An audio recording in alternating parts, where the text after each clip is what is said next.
Olá, tudo bem? Estamos começando mais um ADM.co, que chega na sua quarta temporada. Eu sou Maria Rita Werneck, é um prazer receber vocês aqui também nesse conteúdo, onde eu bato um papo com administradores e administradoras que ocupam ou ocuparam o maior cargo hierárquico de uma empresa.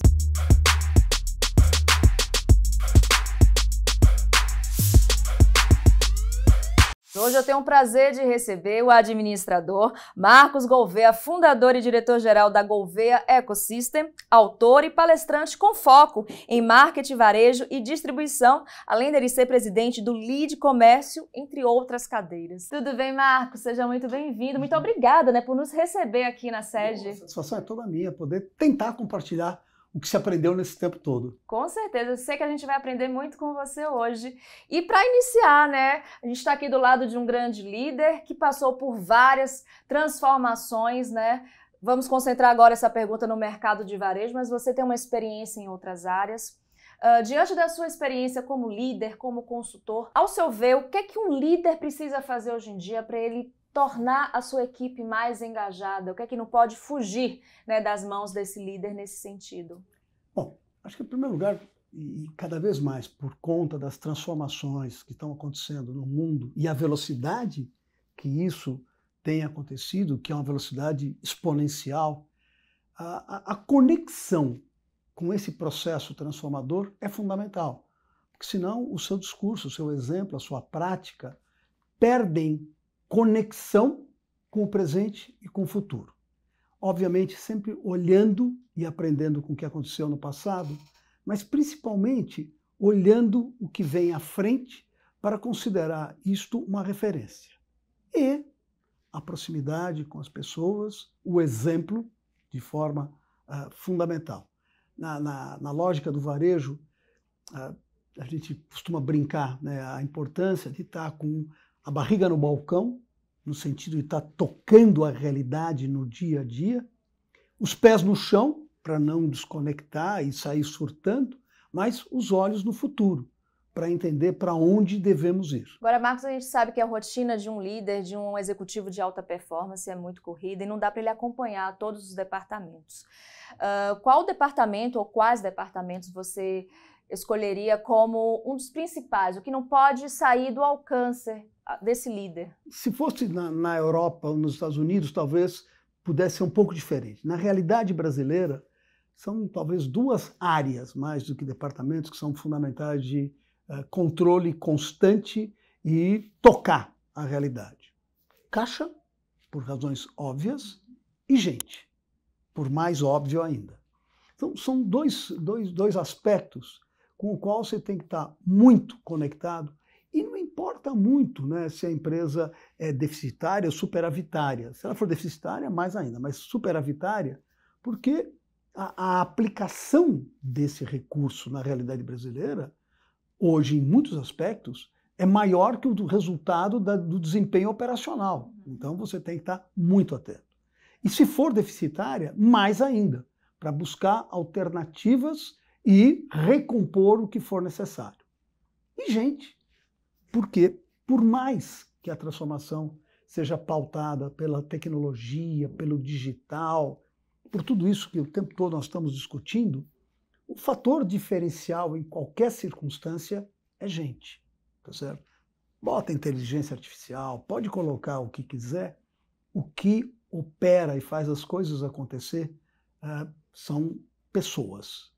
E nesse aspecto, estar próximo, ser exemplo e ter uma atitude inspiradora é um elemento fundamental. Esse assunto tecnologia, gestão de pessoas, eu imagino que sejam pautas muito importantes nos conselhos que você faz parte. Eu gostaria que você falasse um pouco mais sobre essas participações. Quais são os principais temas que você tem debatido nos conselhos que você atua? Bom, em primeiro lugar, eu acho que o conselho é um negócio tão importante que você não deveria ser pago para participar, você deveria pagar para poder participar, porque tem um aprendizado, um desenvolvimento muito grande, ao mesmo tempo que você traz a tua contribuição, a tua experiência, a tua vivência em tudo isso. E mais, por conta daquilo que nós comentamos, da velocidade, a transformação e daí para frente, as coisas estão acontecendo numa dimensão que te obriga a conectar, entender, estudar, aprofundar, testar numa velocidade também muito grande. No ambiente do conselho, você tem o privilégio de conviver com outros conselheiros que trazem vivências, experiências, práticas que acabam permitindo que você, ao mesmo tempo que contribui, aprenda e se desenvolva. E essa atitude de estar permanentemente aberto ao aprendizado, sem verdades estruturadas, é sempre muito positiva para te fazer, na medida do possível, melhor como pessoa, como profissional, como empreendedor, como empresário.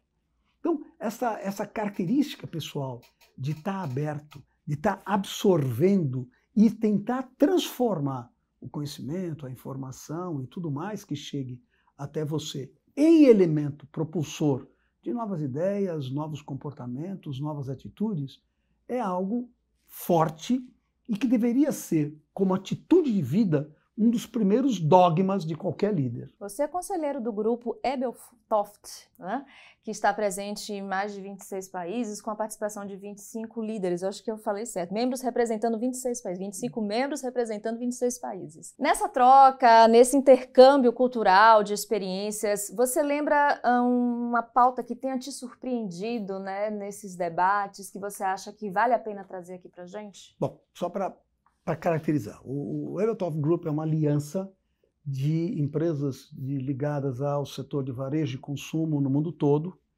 e que nós, como ecossistema, participamos, se não me falha a memória, há uns 18 anos e que, provavelmente como membro do conselho, devo estar lá há uns 15 anos. E, recentemente, nessa questão toda da pandemia e o pós-pandemia, foi muito marcante como os países, especialmente europeus, mas também os Estados Unidos, o Canadá, se viram, de fato, assustados como gerenciar varejo num ambiente inflacionário. Né? E, como referência, todo mundo sabe disso, né? Pós-pandemia, todas aquelas medidas que foram adotadas durante a pandemia acabaram fazendo com que a inflação nesses países tivesse um crescimento muito forte. E muitos deles estavam lá com as dificuldades, como é que faz para operar varejo com 10% de inflação? Meu Deus do céu, quando comparado com aquilo que nós vivenciamos no Brasil e que de alguma maneira ajudou a forjar uma geração de líderes, seja no varejo, seja no consumo, nas mais diversas áreas, operando com índices de inflação muito superiores a esse 10% de inflação, que eles estavam assim se debatendo como é que opera varejo nisso, parecia quase que uma piada para a gente. E nós pudemos compartilhar os aprendizados que nós tivemos e tudo mais. Mas aqui talvez tenha um elemento importante a considerar, que é o fato de que o líder empresarial brasileiro, ele se diferencia de outros líderes empresariais no mundo. Obviamente toda generalização é perigosa, né? Mas porque ele tem uma agilidade, uma flexibilidade, uma adaptabilidade que são absolutamente diferentes de outros países. Nos diálogos que nós temos, nas nossas discussões, nós percebemos o quanto, para o bem e para o mal, a inflação do passado moldou uma cultura de gestão empresarial e liderança no Brasil, tornando-nos muito mais flexíveis e muito mais abertos e muito mais criativos do que outros líderes, especialmente nas economias mais desenvolvidas. É verdade, sim, que as lideranças emergentes na Ásia trazem um pouco dessa cultura porque eles estão sendo forjados com a transformação digital toda. Então, naturalmente, eles já se posicionam de uma maneira diferente. Mas quando nós nos comparamos, especialmente com as economias mais desenvolvidas de Europa, América do Norte, de fato, existe uma característica distintiva do líder, do empresário brasileiro, que é essa velocidade com que ele capta as mudanças, como se adequa a tudo isso e toca o barco em frente. Porque nós temos ainda a agravante aqui no Brasil das mudanças precipitadas pelo próprio governo e as dificuldades, né, do sistema tributário, do sistema trabalhista, do sistema previdenciário, que nos obrigam efetivamente a buscarmos ser melhores como líderes numa situação que é mais inóspita do que em outras realidades. Então, o senhor acha que esse comportamento, essa característica do líder brasileiro nesse sentido que o senhor está falando, é que possibilitou essa reinvenção do varejo que a gente tem visto se comentar, né, depois da pandemia? Seguramente não só do varejo, né, nas mais diversas áreas. E sempre nós temos contra nós, líderes empresariais, a visão de um governo que, quando nós pegamos no tempo, muitas vezes se transforma num elemento adicional de dificuldade, de problema. Um líder brasileiro, numa economia estável, ele produz muito mais do que ele produz na realidade brasileira. Ele gera muito mais resultados. No Brasil, é inegável que nós temos uma situação de país absolutamente privilegiada em questão de natureza, em questão de recursos naturais de forma geral, a própria população brasileira. Mas não podemos negar que nós temos uma dificuldade dramática com a visão de uma gestão política que é pautada pela visão da próxima eleição, que faz com que nós não tenhamos um projeto de longo prazo para a nação. E esse é um dos males maiores do que nós temos no país. Quando nós comparamos, por exemplo, a nossa realidade com projetos que estão sendo desenvolvidos na China, na Coreia, na Índia, tá certo? Nós percebemos que quanto mais poderia ser feito em benefício da população, houvesse uma outra visão e conseguíssemos integrar a sociedade, especialmente pelas lideranças, para construir um projeto para a nação de longo prazo. Como é que está a nossa relação, né, do mercado varejista brasileiro com o mercado varejista internacional, mercado chinês, indiano e tantos outros emergentes, né, que estão aí? Bom, há uma profunda transformação, né, no varejo do mundo.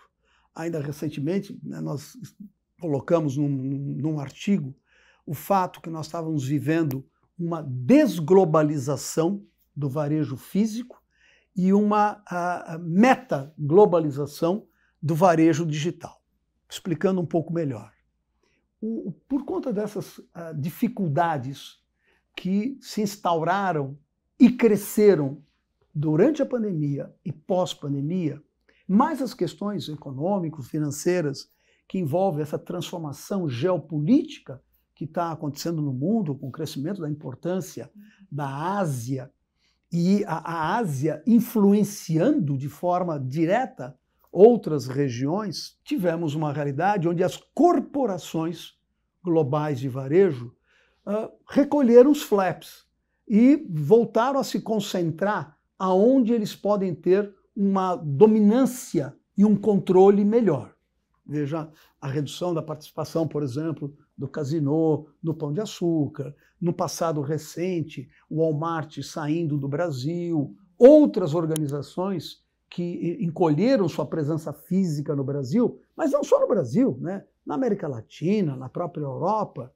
As lojas, especialmente, que é o varejo físico, acabaram encolhendo o número de países que operam porque multiplicaram-se as dificuldades. Entre outras coisas, porque do outro lado, você tem aquilo que nós estamos falando desse processo de metaglobalização do varejo digital. Aquilo que é produzido no interior da Indonésia, no interior da China, chega em Quixeramobim, muitas vezes sem passar por tantos canais. Vai do produtor num cross-border global, num marketplace global, chega para o consumidor de Quixeramobim, sabe, num processo de desintermediação que é parte do cenário em transformação. E que, com a complacência, né, do governo aqui do Brasil, tem ainda um benefício fiscal, porque essa entrada de produto não é sujeita à taxação da importação. Coisa que, se um varejista for trazer um produto da China porque não tem a produção local, ele vai ter o imposto de importação e mais outros impostos. E quando vem pelo cross-border, que é este processo, acaba não tendo o imposto de importação com a tal limitação de $50. Tá? Agora, mesmo isto acaba favorecendo com que aconteça isso no Brasil, aconteça na Europa, aconteça nos Estados Unidos, aconteça na América Latina. Esse processo de metaglobalização do varejo digital. Esse processo todo a gente pode entender também que quando uma economia de um país de fora não vai bem, isso impacta aqui. Por exemplo, a gente sabe que teve uma recessão muito grande no varejo dos Estados Unidos recentemente e eu queria entender como é que isso afeta aqui o nosso mercado varejista. Nós vamos ter que fazer uma análise um pouco maior. Há uma transformação, eu mencionei anteriormente a transformação geopolítica, né? O conflito instaurado entre China e Estados Unidos, que de alguma maneira acabou privilegiando, ou pode privilegiar ainda mais o país, à medida que, com dificuldade, quase impossibilidade de crescer no atual maior varejo do mundo, que é o mercado norte-americano, parte desse esforço de expansão a partir da China está sendo direcionado para outras economias do mundo, incluindo o Brasil, que tem na China o seu maior parceiro comercial, muito acima dos Estados Unidos como destino de exportações também. Então, esse processo, de alguma maneira, se acelerou à medida que a economia norte-americana, tanto quanto várias economias europeias, encruaram durante a pandemia e pós-pandemia. Além disso, os problemas todos envolvendo inflação nos Estados Unidos, na Europa, como nós já mencionamos, as questões que envolvem custo de pessoal na Europa, nos Estados Unidos, que foi agravado durante a pandemia e no pós-pandemia, de alguma maneira trouxeram potenciais benefícios para o Brasil. O Brasil hoje é um provedor de mão de obra no setor de tecnologia mundial, com pessoas prestando serviços para corporações globais de tecnologia a partir do Brasil. De outro lado, isso está, de alguma maneira, reconfigurando toda a estrutura de emprego no Brasil, tá certo? Vejam, né, nós estamos olhando, acompanhando as estatísticas de desemprego no Brasil, ela vem caindo, tá certo? Dentro do critério atual de desemprego, pessoas que não estão procurando trabalho. E me permita fazer um parêntese, o setor varejista é o maior empregador de carteira assinada do país, não é isso? É o maior empregador privado. Privado do país. É importante destacar o maior depois do governo. Sim. Que está maior e tende a ficar maior ainda, tá certo? Então, o que está acontecendo de fato é que o varejo emprega muito, mas nós temos ao mesmo tempo uma transformação estrutural do emprego. Veja que já são perto de 15 milhões de microempreendedores individuais, tá certo?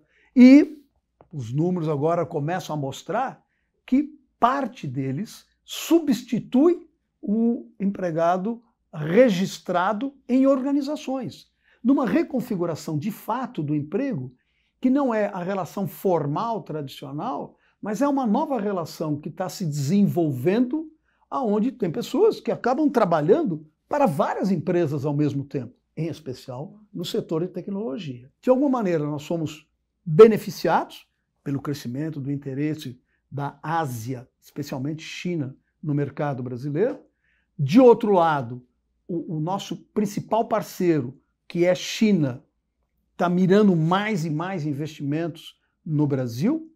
E, de outro lado, os Estados Unidos tendem a perder relevância para o Brasil. O que, se tivermos habilidade, estratégia, bom senso e visão de futuro, nos permitiria tirar proveito dessa situação com um crescimento ainda maior no curto, médio e longo prazo. Desde que somente se trabalhemos um projeto de nação que seja, de fato, estratégico e vá adiante da próxima eleição. O senhor vê o avanço da inteligência artificial aqui no Brasil como parte dessa estratégia para aumentar, né, o desenvolvimento do nosso setor varejista? Bom, vamos lá. A inteligência artificial é algo que já está incorporado e vai cada vez se incorporar mais. E nós temos que entender isso como um processo muito mais abrangente do que a ponta do iceberg, né, de que agora eu preciso saber fazer pergunta e isso é importante.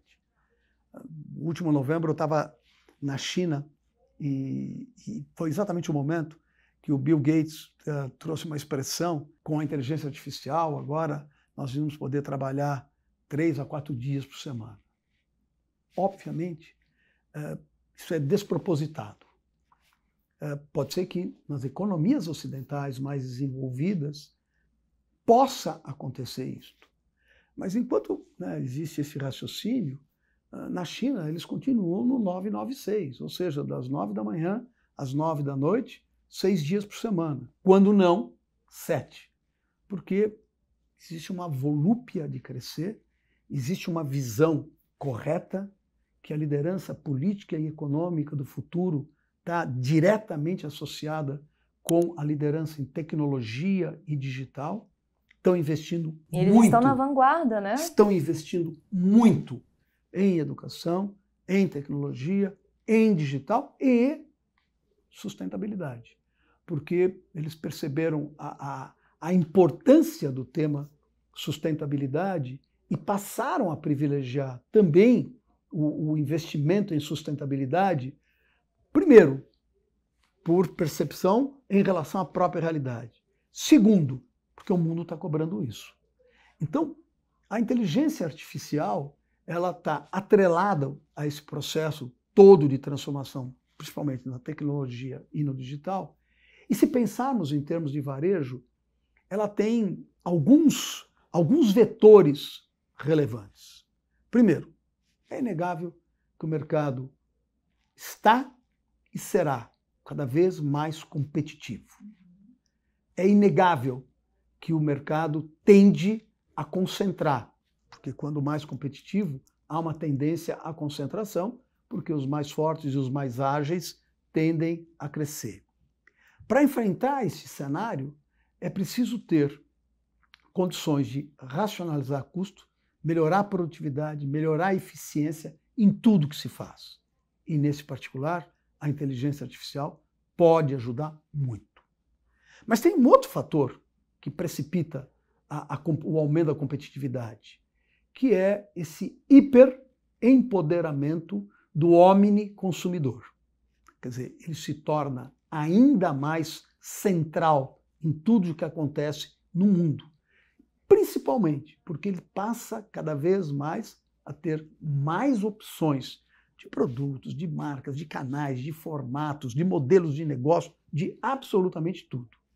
Se de um lado, né, é uma constatação quase irreversível, de outro lado não se pode negar que o impacto disso é o aumento da pressão na rentabilidade dos negócios. E aí também a inteligência artificial pode ser relevante para contribuir, para poder oferecer mais por menos. E depois tem um outro elemento importante, que é maximizar as oportunidades de oferecer experiências personalizadas. Porque há uma tendência no cenário de uma polarização, que nós já falamos algumas vezes. Mas nessa polarização é inegável que o elemento do varejo que mais cresce é aquele que oferece mais por menos e de forma mais conveniente. E, se possível for, personalizado. Para que a gente possa fazer essa personalização em escala massificada, a inteligência artificial é outro instrumento importante na equação também da experiência. Então, brevemente, você percebe que em absolutamente tudo, de forma transversal, a inteligência artificial vai precipitar e está precipitando oportunidades de um lado, ameaças de outro. Ainda falando sobre a questão do consumidor, nessa transformação que não só o mercado do varejo tem percebido, mas o consumidor, de uma forma geral, está mais empoderado, mais preocupado com a questão da sustentabilidade. Isso está impactando bastante na decisão final da compra. Uma pesquisa foi realizada recentemente pelo Instituto de Desenvolvimento do Varejo, que foi apresentada no Latam Retail Show, e o resultado foi impressionante. Eu gostaria que o senhor explicasse mais para a gente o que foi descoberto nessa pesquisa. É um evento que acontece dentro do Latam Retail Show, realizado pelo Instituto de Desenvolvimento do Varejo, e que tem o nosso apoio direto, e nós realizamos essa pesquisa para trazer a percepção real que os consumidores têm sobre o ESG. Porque, né, cantado e decantado à exaustão, de fato, o ESG é pouco conhecido. E vamos entender que você tem aí uma pirâmide no país socioeconômica, mas também educacional. Certo? E o que acontece, de fato, é que boa parte da população reconhece que se fala sobre ESG, mas quando se aprofunda sobre o tema, percebe-se uma superficialidade de conhecimento. Agora, não podemos esquecer que esta superficialidade ela foi momentaneamente impactada por conta do que houve no período da pandemia para cá.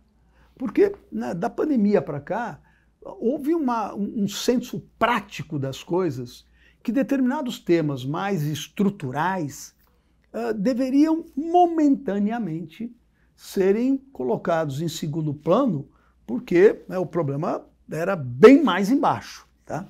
Então, de alguma maneira, isso criou uma certa abstração em relação ao tema, momentaneamente, porém a nossa experiência, né, identificada em pesquisa, é que a tendência é de crescimento da consciência sobre isto e da cobrança das marcas, dos negócios, das empresas, com seus compromissos e as suas práticas com relação ao ESG.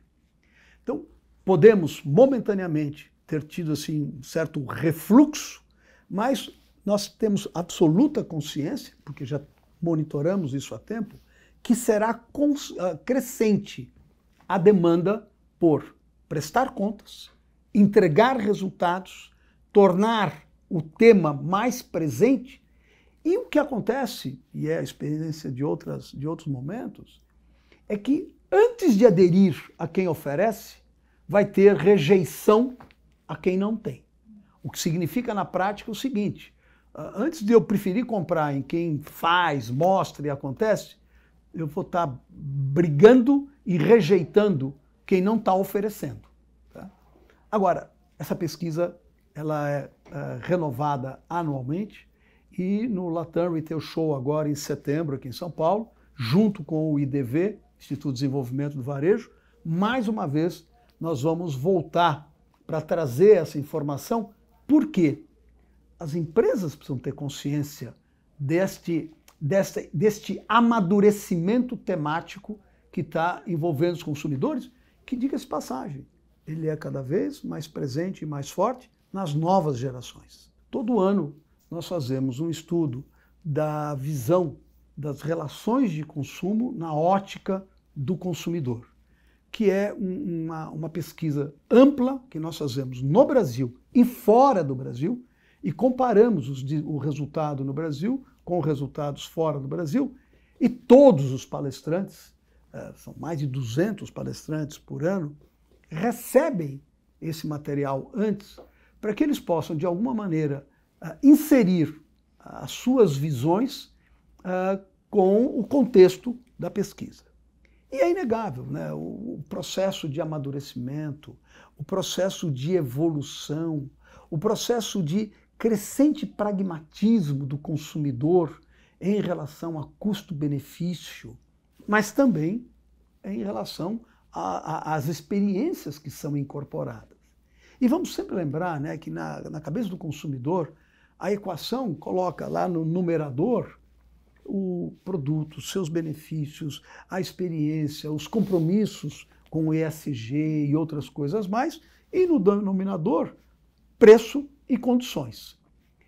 E esse numerador, ao mesmo tempo que cada vez mais incorpora mais elementos, o que é permitido pelo acesso instantâneo à informação que os consumidores têm, a consciência sobre preço e condições também é maior. Durante muito tempo, e nós falávamos anteriormente, o período inflacionário e tal, o consumidor não tinha memória de preço. Bom, os anos todos recentes de estabilidade inflacionária contribuíram para desenvolver e ampliar esta sensibilidade dos consumidores com os preços.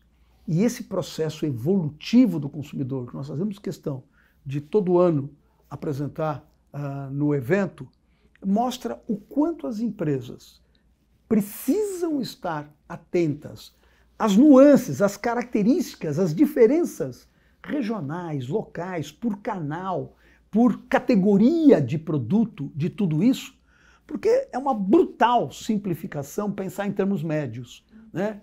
E a informação, nós estamos falando de inteligência artificial, por exemplo, a informação segmentada, customizada, permite você ser cirúrgico para entender e atender cada consumidor. O conceito varejo de valor está dentro disso tudo que o senhor falou para a gente agora?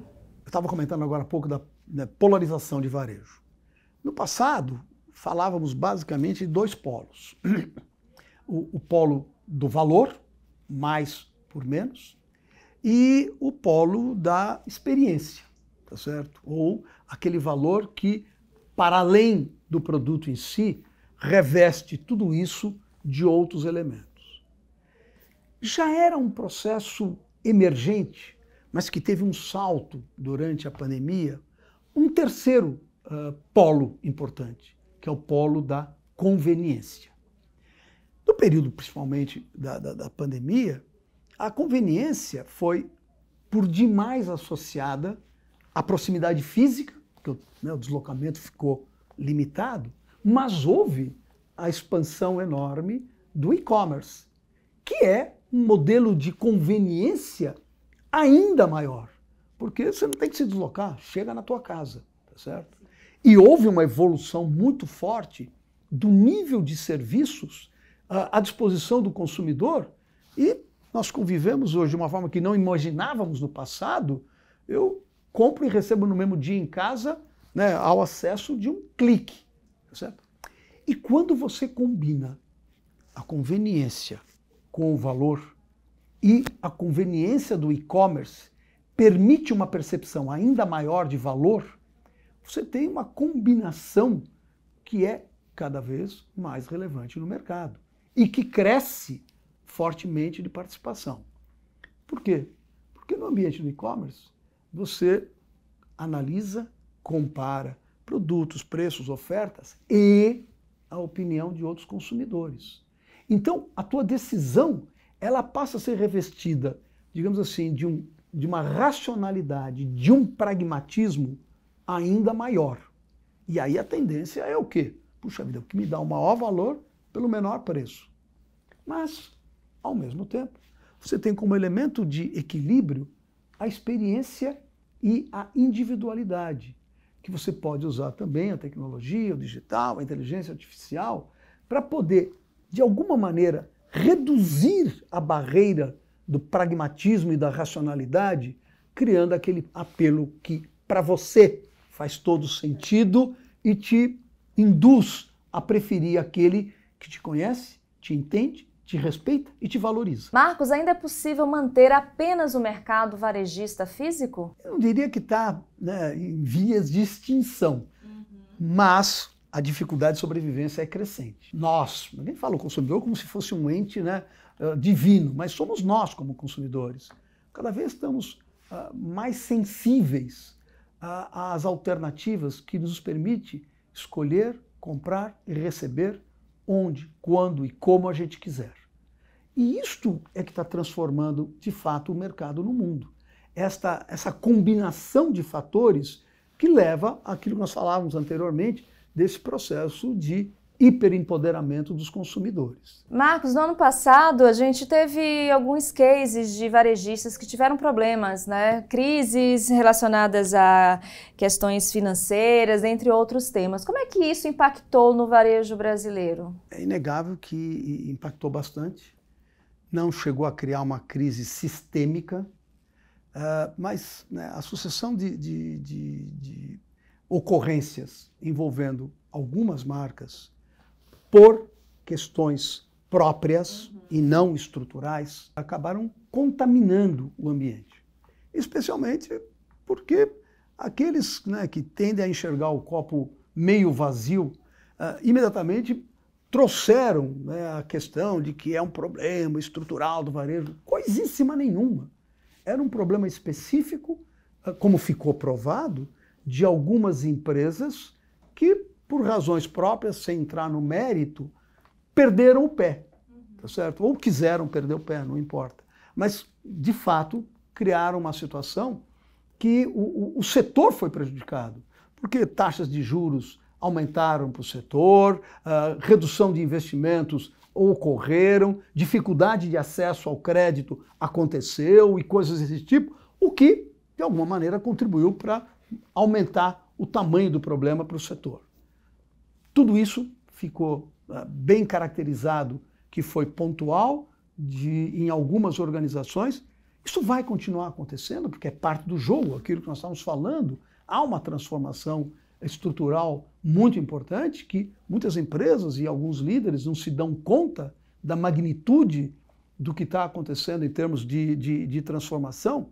Agora, definitivamente, o varejo, e vamos falar assim, o consumo, mas mais especificamente o varejo, é um privilegiado nesse quadro atual. Porque entender e atender o consumidor final é parte da cultura e do jeito de ser do varejo. Outros setores, especialmente na área de serviços e outras coisas, estão tendo que incorporar isto à sua cultura, ao seu jeito de ser, para poder jogar o jogo atual do mercado, atual e futuro. E no varejo isso é natural. Tanto assim que muitas organizações, fabricantes de produtos, passaram a desenvolver o lado varejo para criar essa conexão direta com o consumidor final. Porque a conexão direta com o consumidor final também cria uma organização mais flexível, mais proativa, mais conectada com a realidade. Uma organização pura industrial, ou a maior parte do seu raciocínio é pensar produtos inovadores, novos conceitos, pensar canais e daí para frente. Uma organização que tem a conexão com o consumidor final, ela está tocando a realidade e está tocando o elemento mais importante de toda a cadeia de consumo, da cadeia de valor, que é esse consumidor final.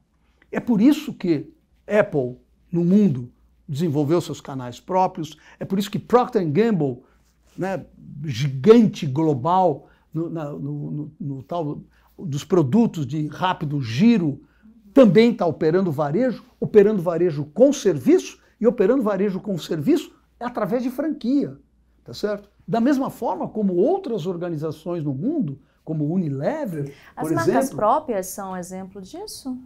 A marca própria é um fator de equilíbrio disso. Vamos lá. De um lado, o varejo, com o privilégio da conexão com o consumidor, no dia a dia, olhando no olho, entendendo esse consumidor, pode tentar ser mais competitivo desenvolvendo as marcas próprias, tá certo? No mercado europeu, em muitas categorias, elas significam 40%, 50%. Tem operadores de varejo que têm 5 marcas próprias dentro de uma mesma categoria, tá certo? Por quê? Porque conhecendo o consumidor, eles podem, de alguma maneira, promover a desintermediação e se tornarem mais competitivos e tentar melhorar a rentabilidade. Esse é um privilégio do varejo e no Brasil nós estamos fadados a ter um crescimento da participação das marcas próprias.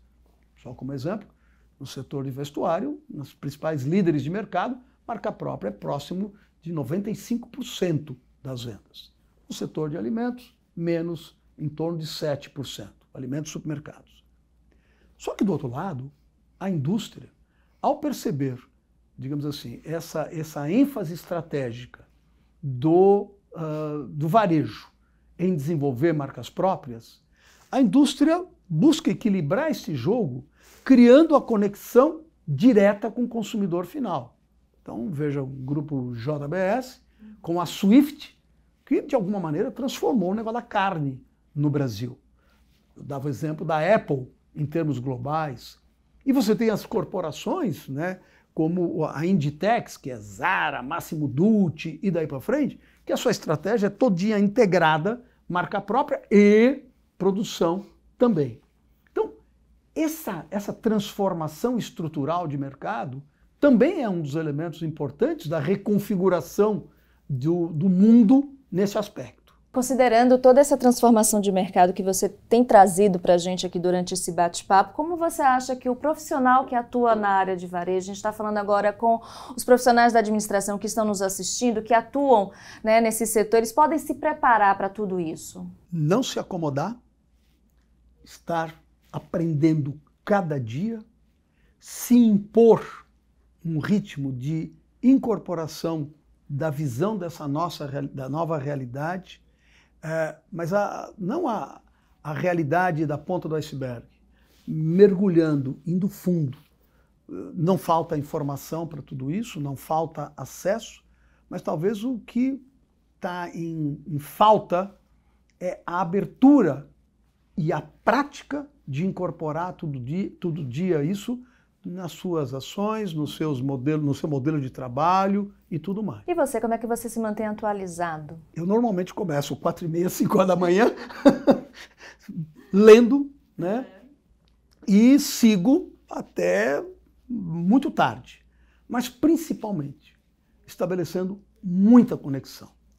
E tem um exercício que é uma história rápida, eu vou compartilhar com vocês porque eu acho que é interessante. Esse ano, o IDV, Instituto de Desenvolvimento do Varejo, que nós falamos, está fazendo 20 anos. E ele nasceu de um papo no tal evento de Nova York, que nós conversamos. Uma noite lá, no meio do evento, estava a Luísa Helena, o Flávio Rocha, da Riachuelo Guararapes, o Arthur Grimbaum, do Boticário, e eu. E nós trocávamos ideias, né? Frequentando o evento lá, vendo a força do varejo norte-americano na economia e no mercado. E perguntávamos por que no Brasil não é igual. E uma das conclusões que nós chegamos é de que a parte da resposta estava no fato de que a informalidade no Brasil era muito alta no setor de varejo. E líderes e organizações que tinham empresas com alguma parte de informalidade não se expunham e não expunham as suas ideias. E isso fazia com que o setor perdesse representatividade.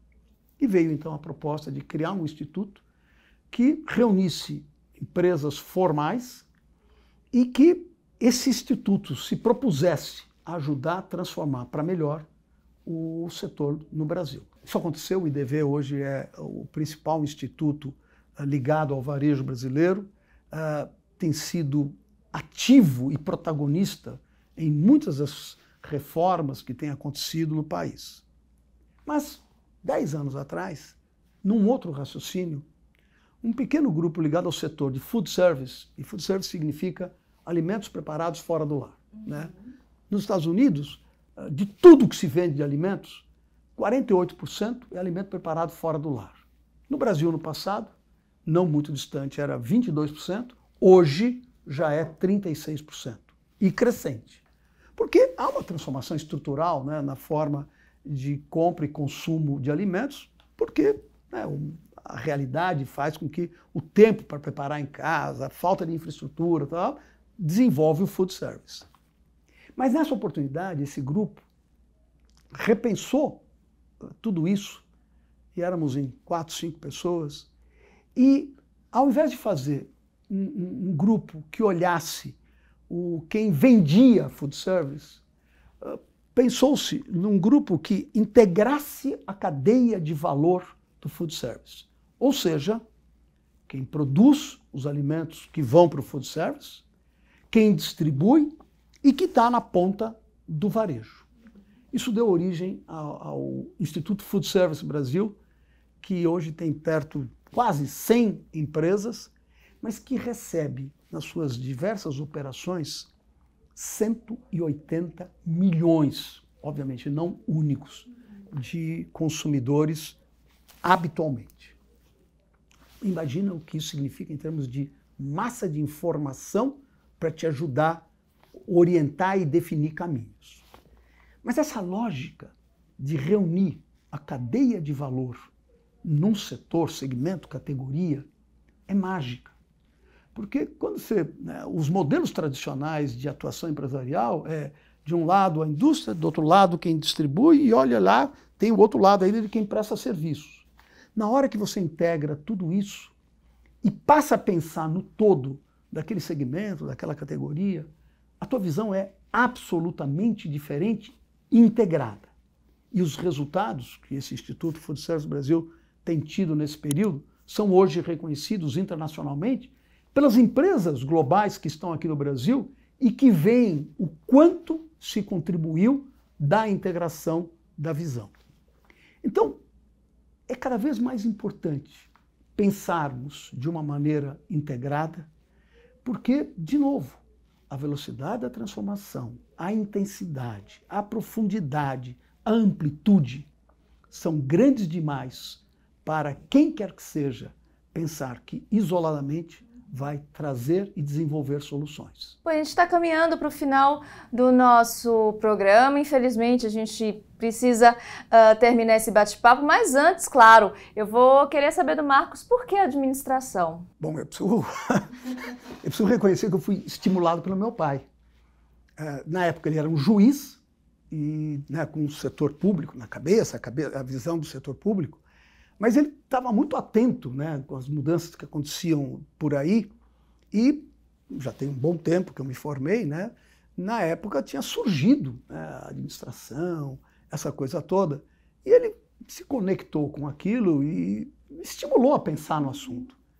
Na época eu estudava no Dante Alighieri e o modelo da época era, ou você ia para o clássico ou ia para o científico, e não tinha meio termo.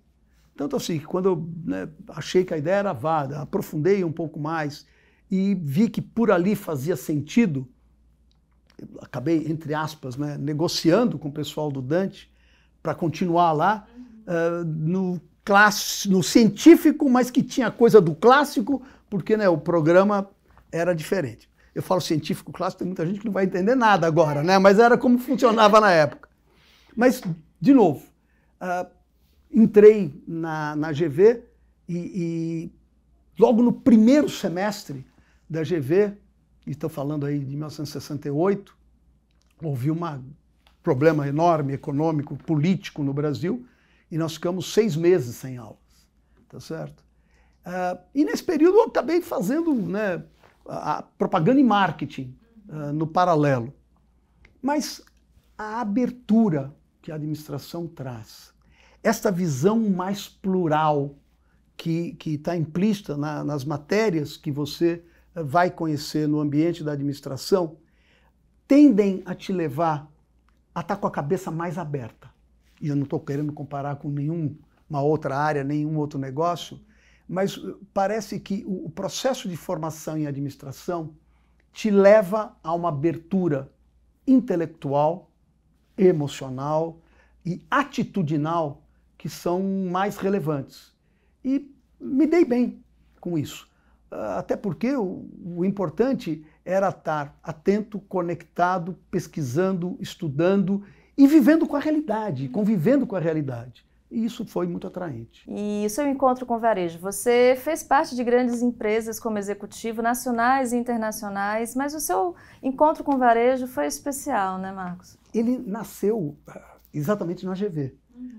Num dos trabalhos, era um programa optativo de varejo, o professor Jacques Gelman, que é um amigo até hoje, ele era um trabalho, era sobre, o tema escolhido foi evolução e análise comparativa das lojas de departamento no Brasil.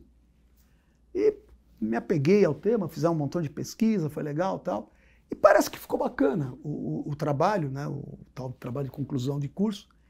E, posteriormente, ele convidou para apresentar os resultados do trabalho em outras turmas. E nasceu aí uma relação de proximidade e, posteriormente, o Jacques, com um outro professor, foram contratados por uma empresa do setor de supermercados em São Paulo e convidaram para ir com eles para lá, para trabalhar.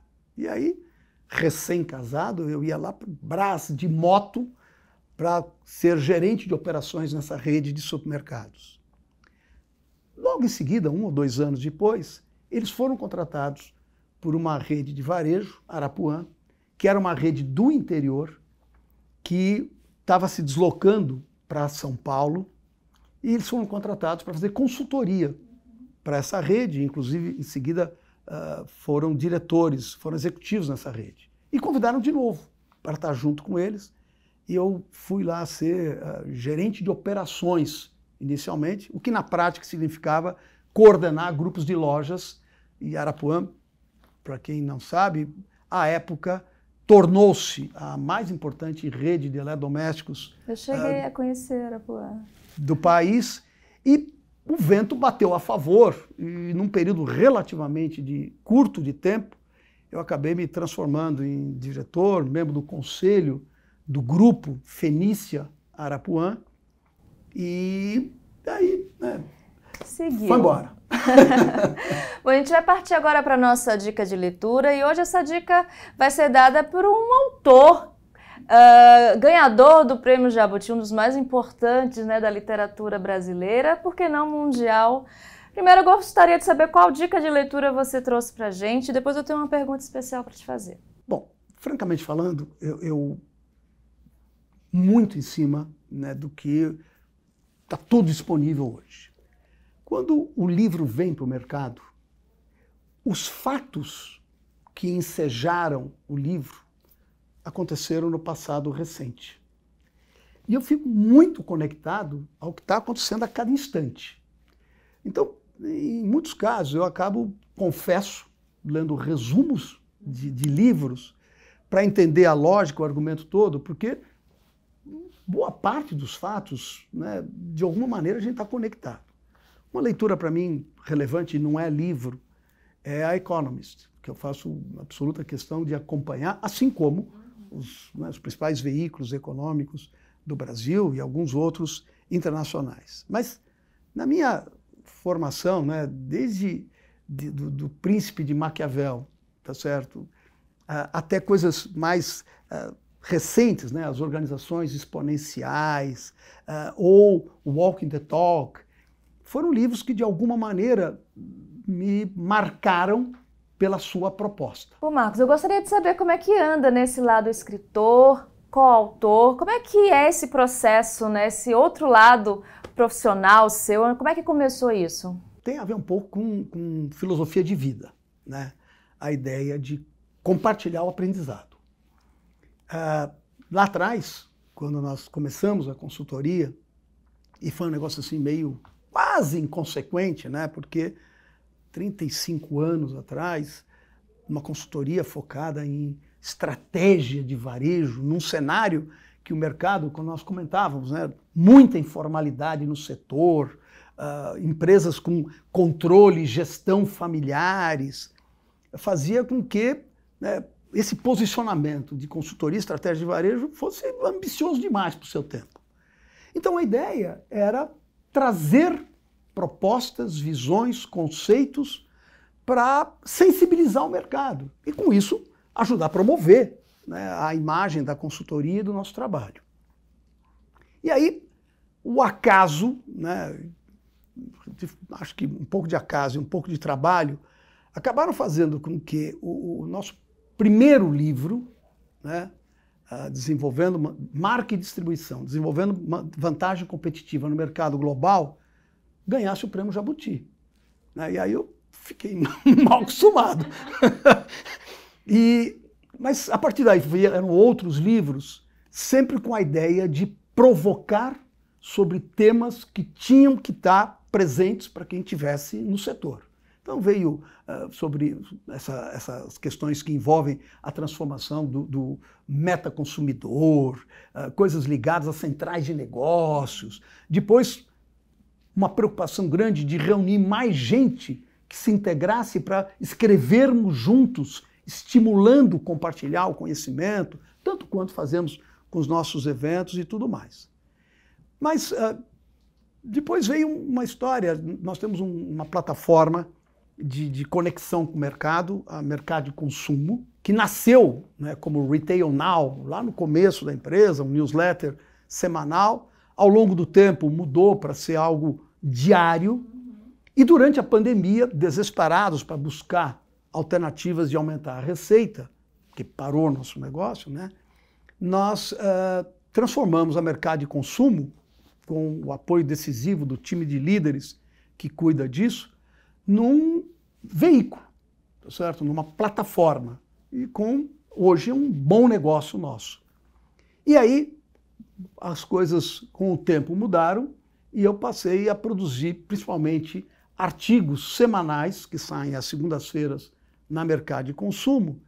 E aí a rotina é o seguinte, né? Durante a semana, por exemplo, nós estamos gravando, né, esse papo numa quinta-feira, terça, quarta e quinta, né, correndo de manhã, já vamos pensando o que faz sentido trazer como tema do próximo artigo, depois pesquisa entre quinta, sexta, sábado, no domingo de manhã sai o artigo, mas ultimamente eu tenho por hábito compartilhar o artigo com todos os nossos sócios e líderes, são 44, e perguntando por contribuições, sugestões e daí para frente. E normalmente vem algumas sugestões. Bacana. E eu brinco que o tapa final do artigo eu dou no domingo de tarde. E quando você descansa? Quando tem tempo. O que você gosta de fazer nos momentos livres? Eu tenho por hábito muita atividade física regular, pela crença, né, do equilíbrio entre as coisas, e muita leitura. E tem uma propriedade no interior, na Serra da Mantiqueira, que durante a pandemia nós nos propusemos a criar cabra. E a ideia era fornecer leite para uma produtora de queijos muito conhecida e muito boa da região. Mas quando nós montamos o projeto todo, o preço que ia vender o leite não pagava o custo. E aí, então, foi a ideia de agregar valor, né, fazendo queijo. E no primeiro concurso de queijo, um concurso internacional que aconteceu aqui em São Paulo, nós acabamos ganhando 5 prêmios. Maravilha! Em seguida, teve um concurso de cabra leiteira, ganhamos 4 prêmios. E aí já fiquei viciado de novo. Pronto! E aí, sabe, deixou de ser um passatempo para ser uma atividade que desenvolveu-se muito durante a pandemia, mas que foi importante para criar uma conexão pessoal com gente mais simples. Porque, né, a gente vai avançando no mundo de negócios, daí para frente, fica só um papo de mundo, só gente muito preparada, isso. E essa situação transitória acabou fazendo com que a gente se aproximasse de gente muito simples e discutindo e conversando problemas que não faltam e que nos aguçam uma sensibilidade maior. Bom, para a gente encerrar, Marcos, a gente aqui falou sobre grandes players varejistas, a gente trouxe para uma atmosfera muito grande. Se a gente trouxer agora o nosso papo para aquele pequeno varejista, se a gente trouxer o nosso papo para aquele pequeno varejista, qual dica você daria para uma carreira de longevidade, digamos assim? Eu falei anteriormente sobre a história de integração, integrando grandes organizações. Mas existem modelos de integração de pequenos e médios que são modelos virtuosos e que fazem muito sentido. Seja com a franquia, seja com as alianças de negócios, seja com as centrais de negócios. De novo, a situação toda é complexa demais para alguém imaginar que sozinho vai levar adiante um projeto. Integrar, buscar inspiração, compartilhar dificuldades, aprender junto, ajuda muito. Mas é inegável que no pequeno varejo, o maior e mais importante diferencial competitivo é, sem dúvida, a proximidade, o conhecimento do consumidor e a agilidade em fazer acontecer, diferenciar e atender. Bom, eu quero te agradecer, né, por você ter nos recebido aqui na sua casa, né, aqui na sede da Gouveia Ecosystem.